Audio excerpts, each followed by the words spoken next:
Ayunin ng kumpanya, kaya kami pumasok. No? Continuity, number one. Lahat naman po siguro ng kumpanya, lahat po ng kumpanya, nagpaplano po para paano mag-survive ang kumpanya mo. Not just for us, but for the entire company. Especially mga nag-uumpisa pa lang, maliliit na. No? We have to think of that. No? Dad is getting old, the chairman. Tito Tony also, no? Is getting old. Everybody's, wala naman nakakataka sa edad. No? What we want is a smooth sana na prepare lang tayo. Hindi namin kayo gusto tanggalin. Mag-prepare lang tayo. Yun yung rason kaya kami pumasok. And then all of a sudden, yun nga, medyo nagkaroon, natural naman siguro, may konting resistance. Kasi 44 years namin silang kasama. So, medyo nagkaroon siguro ng resistance. So nagkaroon ng negotiation. So, we agreed upon the negotiations. Not all 100% na bigay. It's natural in a negotiation. You will not get 100% what you want. Balik na tayo sa yung May 31. What was the reaction? Your reaction when, siyempre, nag-Facebook live sila, and then nag-resign din yung mga co-hosts, and then most of the production people and even si sales yata malas. Well, I was really saddened kasi siyempre I was working for the negotiations. I was the one who was there talking to them, hearing them out, and telling them also, trying to meet in the middle, no? That the company's change wants to implement and what they want to retain. So I'm saddened. I was really, sabi ko, wow, sayang yung pagod. No? Sayang yung sana na-continue namin to. Sayang. Was Mr. T on board with your plans? Well, he did not say directly, but he did not say no, against siya. No? He was there in the negotiation. No? He was there in the negotiation. He was the one who's advising me. No, kasi he was the one advising me what to do also. And he's the one, kasi ganito, if I want kahit na ako yung president, no, kahit na kami yung producer dito, hindi ako nakakapasok diretso sa loob ng dressing room nila. Because? Well, I'm not allowed. No, May 31, hindi pinapasok si Soraya. Yeah.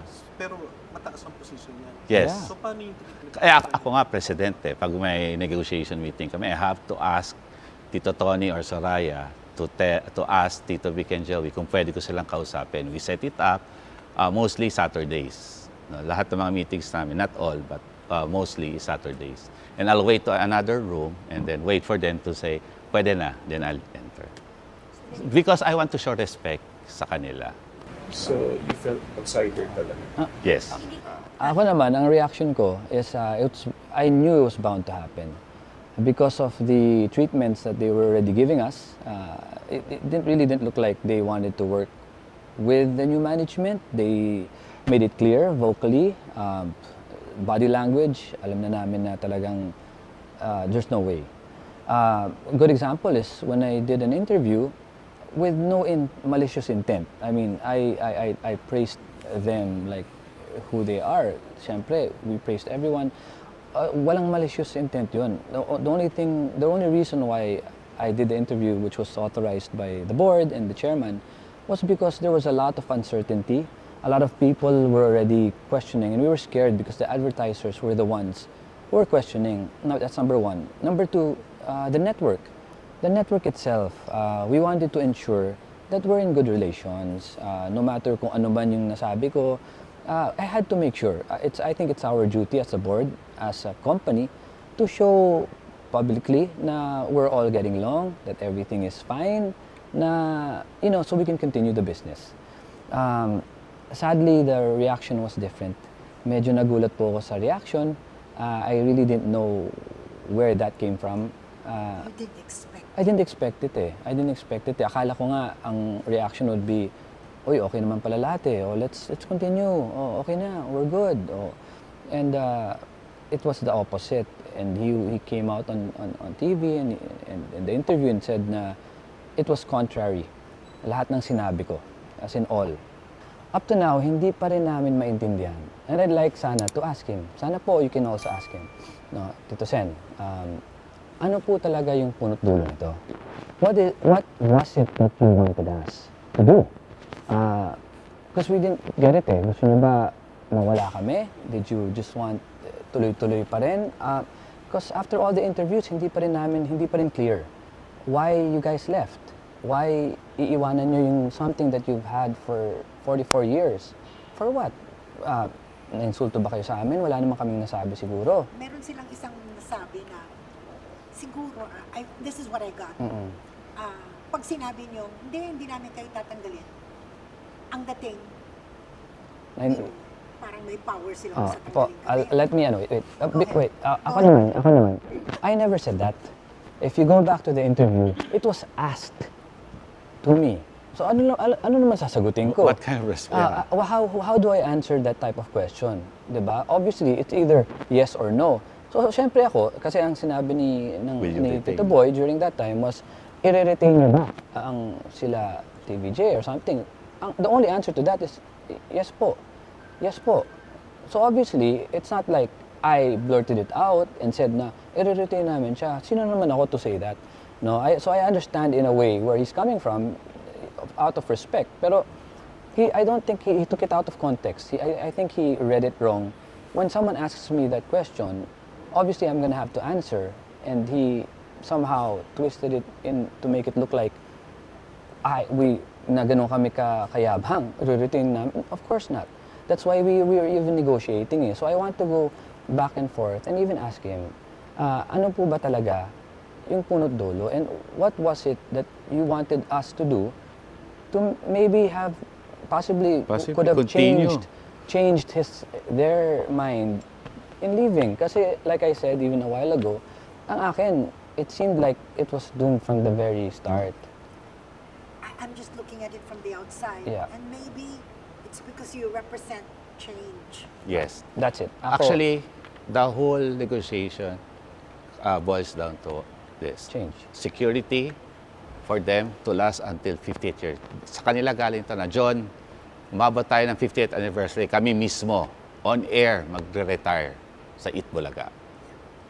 Not showbiz, sabi niya. Wala naman nag-retire. Wala namang retiring age ang showbiz. Ako, totoo po yan.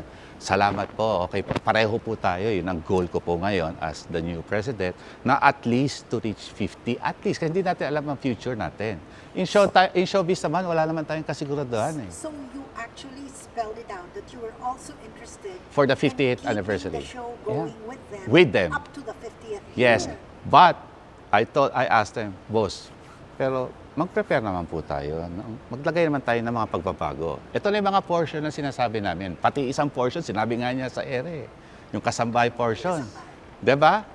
Why? Kasi we want to target kasambahay.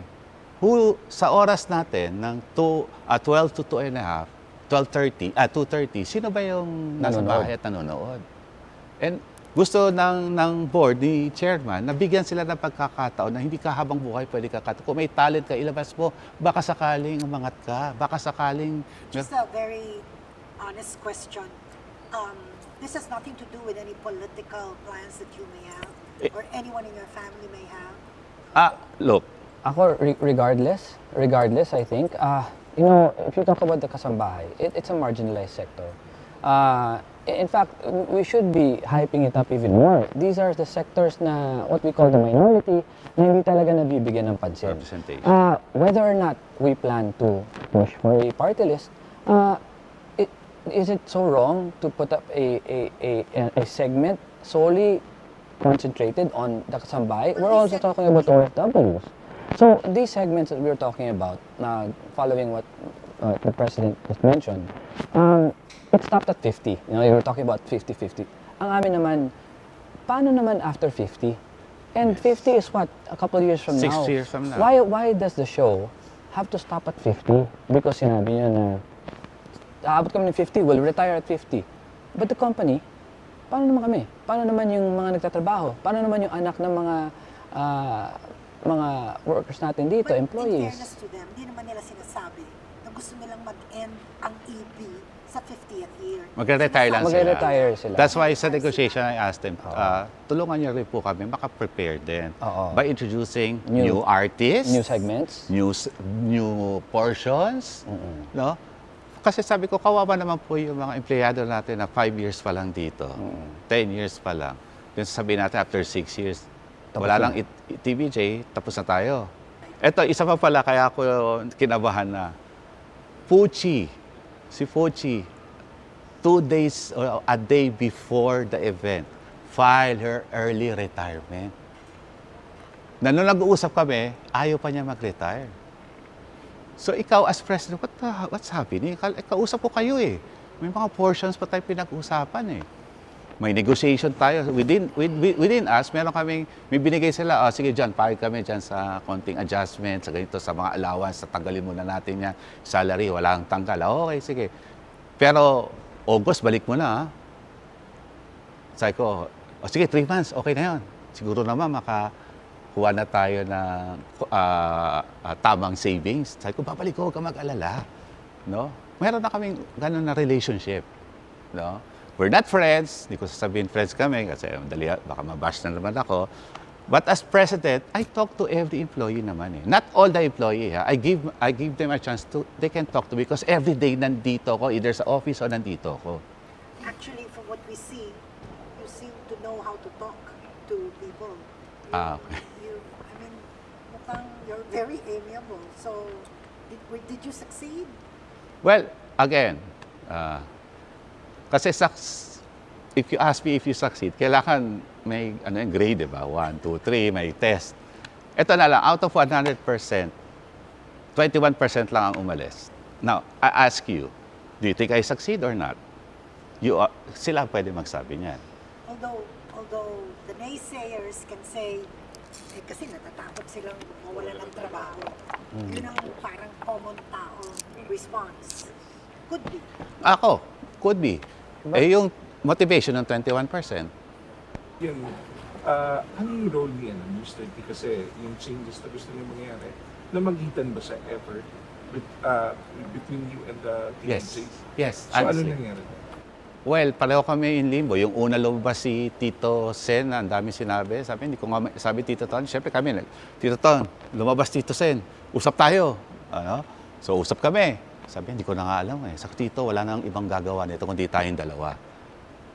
The present and the past. Ikaw man ang consultant natin. So, kusapin mo naman na ceasefire mo na. Hindi kami Remember, which we did. after Ako, nila hindi na ako magsalita, antitinde ng sinabi nila. Antitinde. Narinig nyo ba kami nagsalita? Narinig nyo ba ako ni once nagsalita? This is the first time. I did respect kung ano yung ginagawa namin negotiation. Because sayang yung negotiation, sayang yung target namin 50 years or beyond. Sayang, nanginayang ako na, alam mo, malaki respeto ko sa kanila, 44 years na parang pamilya ang turing namin sa kanila. Hindi ko na problema kung ang turing nila sa amin ay iba. Ang turing namin sa kanila is part ng family namin. 44 years is not a joke.